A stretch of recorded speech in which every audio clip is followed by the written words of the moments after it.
Sid, you blew it. You had a golden opportunity there. All you had to be like, oh, it's okay, Sherry. You could stay with me if that's okay. And she'd be like, Shadow, Daisuke. And she'd hug you and stay with you forever because that's how she dealt with her father.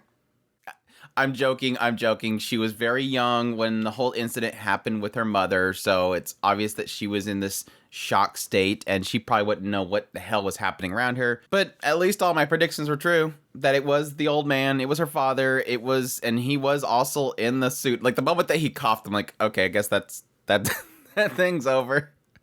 Plus the fact that it showed that he was using fencing skills to kill the mother. So it was him. But yeah, everything kind of played out how I wanted it. Which, on one end, I'm always like, yeah, cool, I predicted everything. But on the other hand, it's always that was nothing that I wasn't expecting. But no, still solid episode because we got a lot of insight into Sid and his mind. I've been kind of talking for the last few episodes, impressions, really trying to figure out Sid. Trying to figure out if he cares about people around him. If he actually jumps in front of a blade because he wants to protect somebody, like with Rose. Does he want to protect her? Yes. Again, what we were speculating at that point, a lot of people were echoing is an opportunity to be cool. He wanted to be the hero, and plus that helped him kind of get into the shadow so that he's not stuck with the group and he's able to do his own stuff. But this episode really did emphasize on what his mindset is. That because, and especially with his previous life, because he was so focused on, I want this thing, I want power, I want to be the Eminence in Shadow, I want to be this hero in the darkness, essentially, not a righteous hero, just this person that works in the darkness to take out whatever he wants. That was his focus, and he lost sight of everything else. While everybody else was clinging on to jobs, family, money, siblings, all that kind of stuff, he was focused on this one thing, and he shed everything else. So we're getting a hint here that he doesn't care about anything. Like, literally anything that's outside of his focus of this one thing, that's all he cares about. And yes, on one end, that sort of makes him sort of a very dry character, if you think about it. Like, that's all. that's like all he cares about. Like, what drives him? If that's his whole focus, what drives him other than to look really, really cool? Which, yes, that's probably the deal. That's the shtick. That's what's funny. But it does make me sort of wonder, is there a point in the story in which he could start to realize the seven that he has around him, the Shadow Garden, all these girls that are working for him, that care for him? I wonder if at some point it'll get to where you'll have that big moment where he finally goes, oh, well, this too. like this too. This one thing I'll accept as well. I'll give a little bit of I'll veer off my course a little bit just for these people. But yes, additionally in this episode we got a lot of emphasis on, yes, they're out there taking Sherry. I don't know. I don't know. Because you didn't want to open your mouth and say what happened with the I mean, I understand why he chose to do what he did. I mean, the idea of telling somebody who just lost their only thing that, oh, by the way, that thing was actually terrible and killed your mother, that would break her even further. Like, she would no longer have anything. She wouldn't be able to trust anything. She would no longer have any sort of attachment to something that she cared for. Even if her father is now gone, her to see him as a villain and that he deceived her the whole time, she would be completely broken. And that's sort of the sad state with how she is. If her entire life has been around, I want to focus on studying mother's stuff, and oh, by the way, I love my father who takes care of me, losing that one thing that was near her would completely shatter her. Most of her life she's experienced was with this one father, and to lose that, I guess, idea that he was something special would absolutely break her. And additionally, she will never see that he was a bad person, even to the public, because, yes, the Shadow Garden took the full blame of the whole situation, and Sid doesn't care. He's like, yeah, whatever, make me the villain. Which I thought was very, very interesting. We've already kind of established this idea that, yes, the Shadow Garden is not some superheroes. They're not good guys. They're not going out to take out the bad guys. It's all on the whims of what Shadow wants. Whatever he cares about. That's all he cares about. That's his ideal. So the idea of him going, haha, I'm going to frame everything on you, that's why he chose the name Shadow Garden, which throws away my theories last episode and the idea that Shadow Garden already existed in this world, and he just co-opted that name as well. Just like the Cult of the Diablos, he made that up, but it actually was a cult. I thought it would be the same thing with the Shadow Garden, but no. This guy basically took on the name Shadow Garden to blame everything on Shadow and his people. They didn't care. Like, Shadow's like, I don't care. Whatever. Blame it all on me. put all the guilt of the world on me. I don't really care. It's not going to stop me from doing what I'm doing. He's technically already working in the shadow, so why would he care? He's truly becoming the Batman of this isekai. This is literally isekai Batman. And more so every single episode, this has become isekai Batman with waifus. Don't forget the waifus.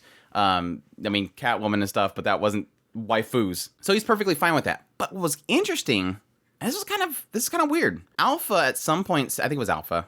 She looked a lot more grown up in that in that shot than usual. I'm 99% sure it was Alpha sitting in that chair. She looked kind of different.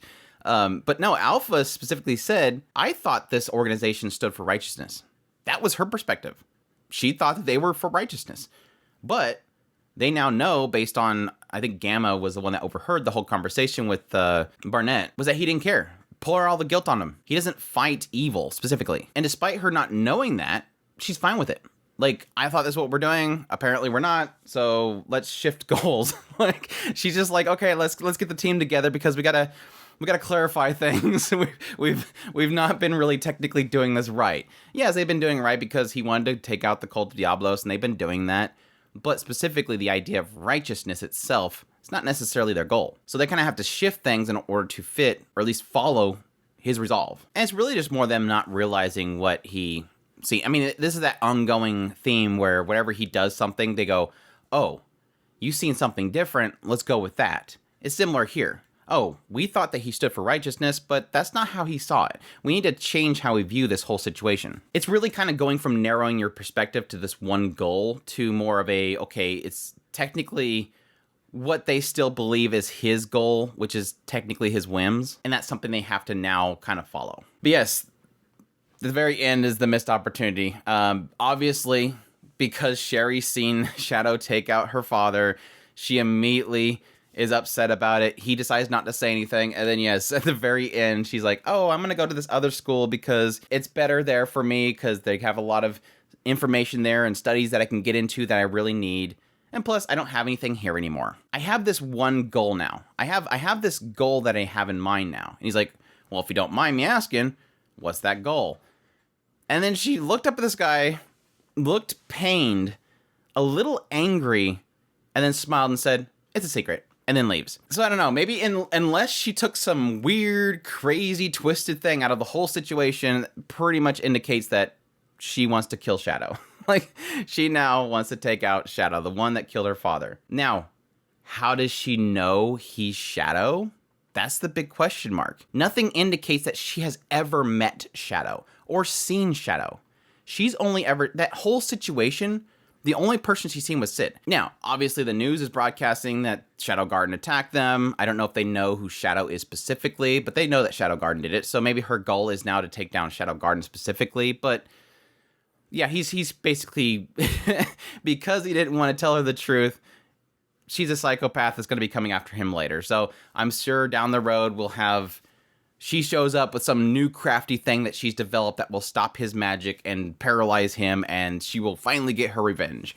But we'll see. But again, he missed his opportunity to create a cute waifu in his party, and now she's a psychopath that wants him dead. I will say, my gosh, the seiyuu behind Sherry, wow. Like, wow, they pulled her off so well. Like, when she first seen her father, like, she was obviously upset, and you have that emotion coming out of her, but the fact that it was almost kind of peaking every now and then, it was just, it hurt. Like, it was so well done. Like, she nailed that scene. Additionally, yes, just the animation around her with the very end scene with that, again, expression changing from sadness to anger to smiling, obviously hiding that anger, was really well done. Like, they did a really good job on Sherry overall, despite the whole cliche, I think you killed my father, even though my father was a terrible person. I'll never know the truth that he's a really terrible person. I'll find out later when I go to kill you and everybody tells me the truth that my father was actually a dirtbag that killed my mother.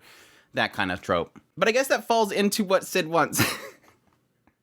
This is probably one of those many scenarios he has in his head, like the whole taking over the school. Maybe he has somewhere in his scenario this desire for that moment that he has that trope situation where he takes out the father and the girl blames him, even though he technically did a good thing. I almost forgot. I like when the Shadow Guard first shows up in the auditorium. Did anybody else get a mental image of like the gates of waifus? Like instead of the gates of Babylon, it's just a bunch of waifus coming through. I thought at first that they were a bunch of portals, and I thought he was doing some weird gates of Babylon thing, and then I realized they're a bunch of girls, and I'm like, oh, it's the gates of waifus. I don't know that. I don't think anything's gonna beat the gates of booty lawns. That was crazy from Keijo. Anyways, that's my thoughts on episode 9 of Eminence and Shadow. Hope you guys enjoyed this video. As always, if you did, make sure to hit that like button down below. Comment. Let me know what you thought of this episode. Additionally, if you're new to the channel, make sure to hit that subscribe button so you get all my content. I do news, reviews, first impressions, top list. If it's anime, it's pretty much here. Additionally, if you want to support the channel more, we have a Patreon link, a tips link, and a super thanks button down below. I greatly appreciate it, but it does. Take care.